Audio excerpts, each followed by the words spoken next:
जय श्री राम। वीडियो शुरू करने से पहले आप सभी चैनल को सब्सक्राइब जरूर कर लीजिए। भगवान श्री राम और माता सीता का विवाह भारतीय संस्कृति और इतिहास में एक आदर्श विवाह का प्रतीक है।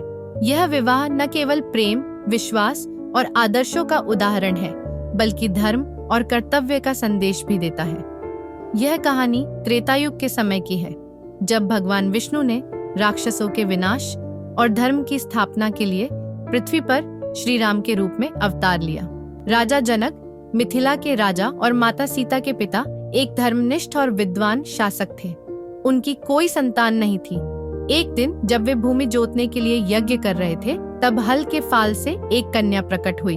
उसे धरती माता की पुत्री मानकर उन्होंने गोद लिया और उसका नाम सीता रखा। सीता असाधारण रूप से सुंदर, गुणवान और साहसी थी।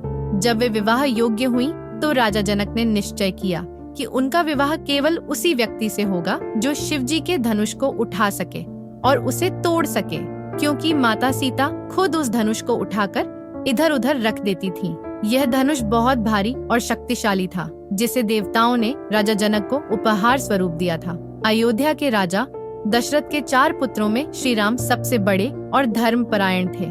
एक दिन ऋषि विश्वामित्र राजा दशरथ के पास आए और उनसे राक्षसों के संहार के लिए श्री राम और लक्ष्मण को अपने साथ भेजने का अनुरोध किया। राजा दशरथ ने ना चाहते हुए भी अपने पुत्रों को अनुमति दी। विश्वामित्र श्री राम और लक्ष्मण को अपने साथ ले गए। मार्ग में उन्होंने श्री राम को कई दिव्यास्त्रों का ज्ञान दिया और उनके साहस की परीक्षा ली। ताड़का, सुबाहु और मारीच जैसे राक्षसों का वध करने के बाद वे तीनों मिथिला पहुँचे। जब श्री राम और लक्ष्मण मिथिला पहुँचे, तब वहाँ सीता स्वयंवर का आयोजन हो रहा था।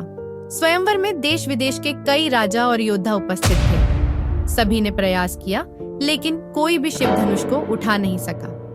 राजा जनक दुखी हो गए और कहा कि अब तक कोई ऐसा वीर नहीं मिला जो मेरी बेटी के योग्य हो। तभी आशे विश्वामित्र ने श्री राम से धनुष के परीक्षण का अनुरोध किया। श्री राम ने बड़े विनम्रता से गुरु की आज्ञा का पालन किया। वे धनुष के पास गए, उसे उठाया और एक ही झटके में खींचते ही वह धनुष टूट गया। यह देखकर सभी लोग आश्चर्यचकित हो गए। धनुष टूटने के साथ ही राजा जनक ने श्री राम को अपनी बेटी सीता का हाथ सौंपने का निश्चय किया। राजा दशरथ को विवाह के लिए बुलाया गया। अयोध्या से राजा दशरथ और उनका परिवार मिथिला आया।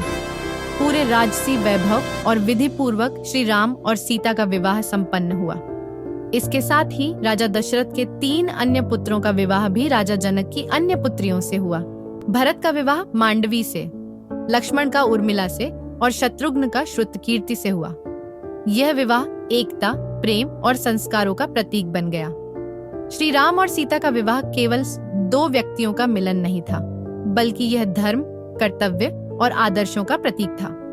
यह विवाह हर युग में जीवन साथी के प्रति प्रेम, त्याग और समर्पण का आदर्श प्रस्तुत करता है। इस प्रकार श्री राम और सीता का विवाह भारतीय संस्कृति में पवित्रता, आदर्श और सच्चे प्रेम का प्रतीक है।